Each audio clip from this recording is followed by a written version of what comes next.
In the 1990s, Filipino audiences were deeply attached to their action stars. The Philippines had a thriving action film industry with actors like Fernando Poe Jr., Robin Padilla, and Cesar Montano carrying the weight of the genre on their shoulders. Among these films stood Batas Ko Ay Bala, a 1996 production that showcased both the raw excitement of the action formula and the cultural atmosphere of its time. The film's title alone is striking. It tells you up front that the world it inhabits has little room for negotiations, laws, or compromises.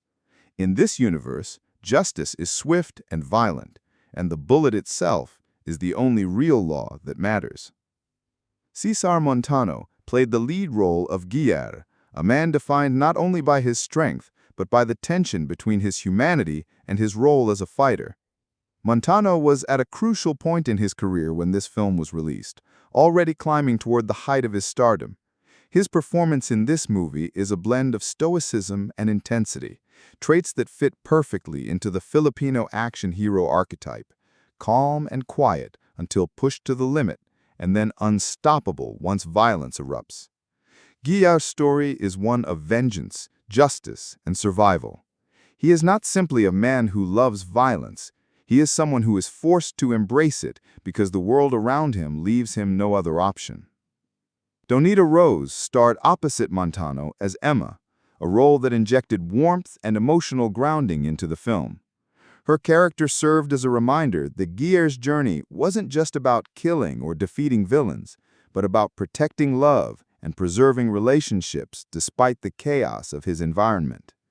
Interestingly, her casting came about after production changes. The role was initially offered to another actress, but scheduling and studio constraints led to Donita stepping in. That twist of fate helped the movie, since she was rising in popularity at the time, attracting a younger demographic alongside the usual action crowd.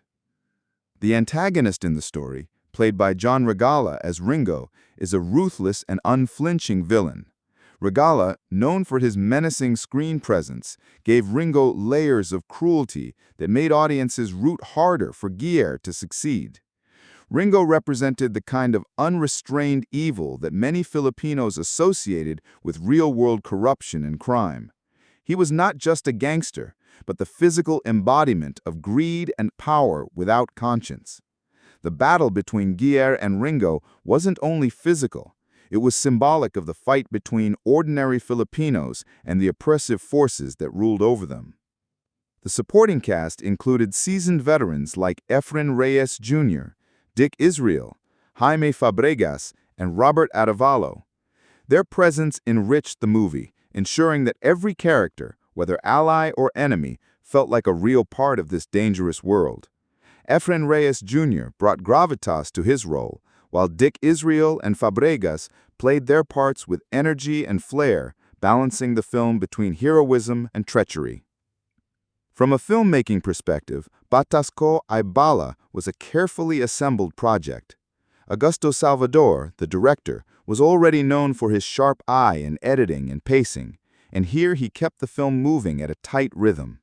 The action was staged with precision, from shootouts in cramped alleys to larger set pieces with vehicles and explosions. Cinematographers Ver Daos and Ricardo Herrera created visuals that highlighted the grittiness of the urban environment, while Nonong Buencamino's musical score gave the action a sense of urgency. The stunt coordination by Baldo Marro deserves special mention because in the 1990s Philippine film industry, most stunts were practical. Actors and stunt doubles put themselves in real danger to achieve authenticity. Explosions were real pyrotechnics, cars were really flipped, and punches often landed harder than intended. Behind the scenes, the film's production had its own challenges. Cesar Montano was juggling multiple roles at the time, which meant his schedule was brutal. Some days he would shoot for this movie, while at night he was on set for another. That overlapping work ethic was a testament to his dedication, but also a reflection of how much demand there was for action stars during the golden era of Filipino cinema. Donita Rose had to prepare for a character that lived in a violent world, even though her background was more in drama and romance. The director reportedly worked closely with her to balance vulnerability and strength in her portrayal of Emma. In terms of earnings, the movie did solid business, grossing around $25 million domestically. While that number may not seem huge by today's standards, in the mid-1990s it represented a significant box office draw in the Philippines. Local productions rarely reached astronomical sums, but an action movie making that kind of money was considered a financial success, ensuring profit for its producers and cementing Montano's star power. Thematically, Batas Ko Ay Bala resonated with audiences because it touched on frustrations they knew well. Many Filipinos at the time felt disillusioned with the justice system and with authorities who seemed unable or unwilling to protect the common people. In that context, Gayer's story, one man taking the fight into his own hands, was a cathartic fantasy. Watching him rise above betrayal, confront corruption, and dismantle syndicates gave viewers the satisfaction of seeing justice done in a way they rarely saw in real life. Critics who reviewed the movie at the time noted that it stuck to familiar formulas, but audiences didn't mind. The 90s Filipino action film was never about reinventing cinema. It was about delivering the thrill of justice, the adrenaline of shootouts, and the satisfaction of watching good triumph over evil, even if it meant crossing moral lines. What set this film apart was Montano's magnetic performance and the balance of romance and brutality. Emma's presence reminded viewers that heroes don't fight only for survival, they fight to protect those they love. Looking back, the film can be seen as a time capsule of Filipino cinema in the 1990s. It was an era of over-the-top villains, fearless heroes, and stories that mirrored the struggles of ordinary people against oppressive powers. It was also a period where the industry relied heavily on practical stunts and fast-paced productions, with actors and crew often risking safety to bring authenticity to the big screen. Batas Ko Ay Bala stands as an example of that commitment.